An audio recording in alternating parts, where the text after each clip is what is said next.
Apabila seseorang berbuat dosa, yakni jika ia mendengar seorang mengutuki, dan ia dapat naik saksi karena ia melihat atau mengetahuinya, tetapi ia tidak mau memberi keterangan, maka ia harus menanggung kesalahannya sendiri.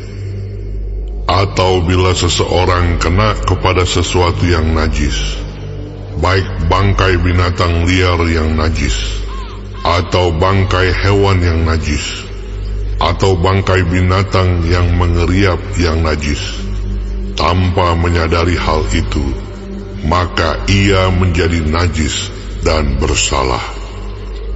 Atau apabila ia kena kepada kenajisan berasal dari manusia, dengan kenajisan apapun juga ia menjadi najis, tanpa menyadari hal itu, tetapi kemudian ia mengetahuinya, maka ia bersalah.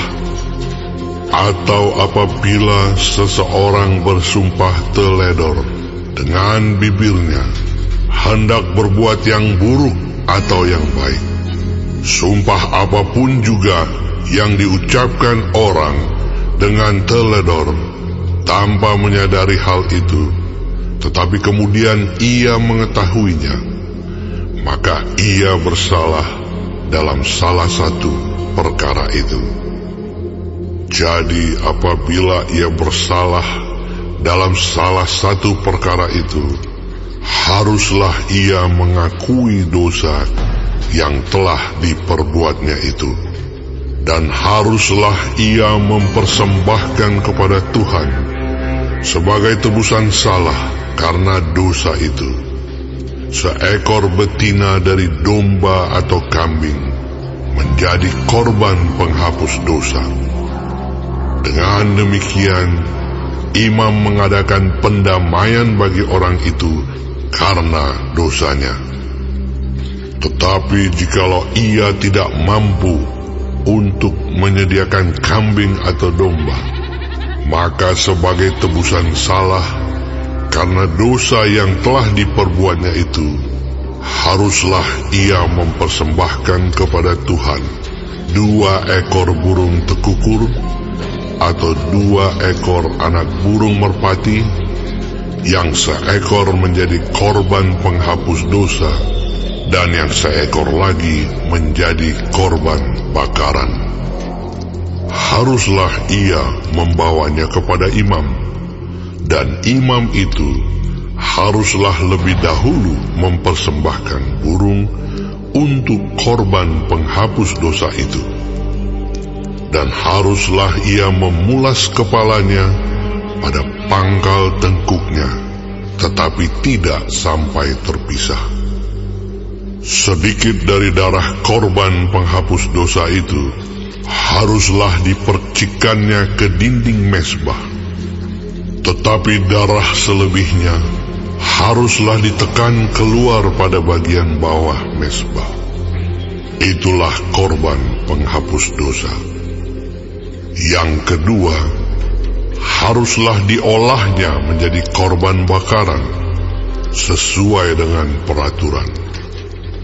Dengan demikian, imam mengadakan pendamaian bagi orang itu karena dosa yang telah diperbuatnya, sehingga ia menerima pengampunan. Tetapi jikalau ia tidak mampu menyediakan 2 ekor burung tekukur atau 2 ekor anak burung merpati, maka haruslah ia membawa sebagai persembahannya karena dosanya itu 1/10 eva tepung yang terbaik menjadi korban penghapus dosa.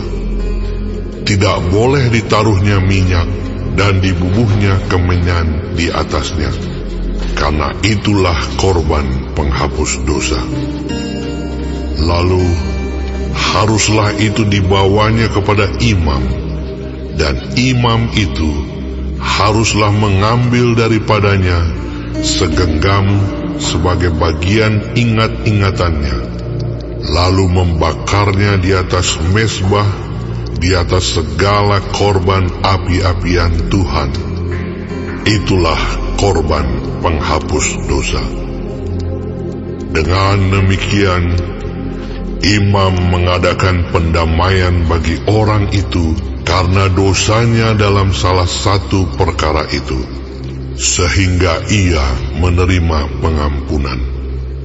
Selebihnya adalah bagian imam, sama seperti korban sajian.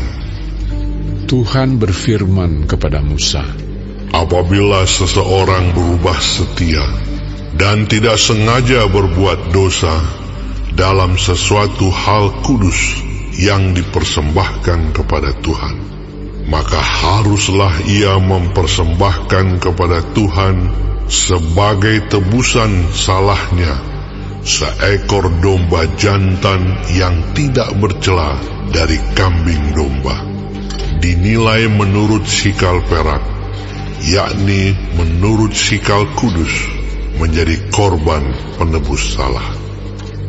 Hal kudus yang menyebabkan orang itu berdosa haruslah dibayar gantinya dengan menambah 1/5, lalu menyerahkannya kepada imam.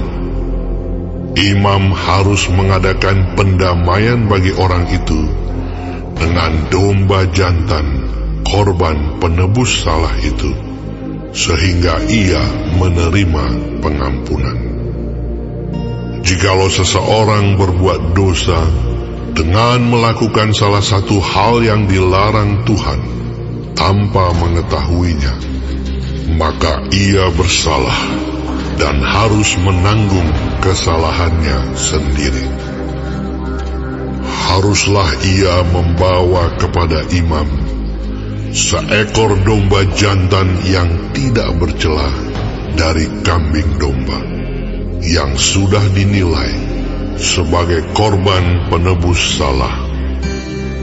Imam itu haruslah mengadakan pendamaian bagi orang itu karena perbuatan yang tidak disengajanya dan yang tidak diketahuinya itu, sehingga ia menerima pengampunan. Itulah korban penebus salah. Orang itu sungguh bersalah terhadap Tuhan.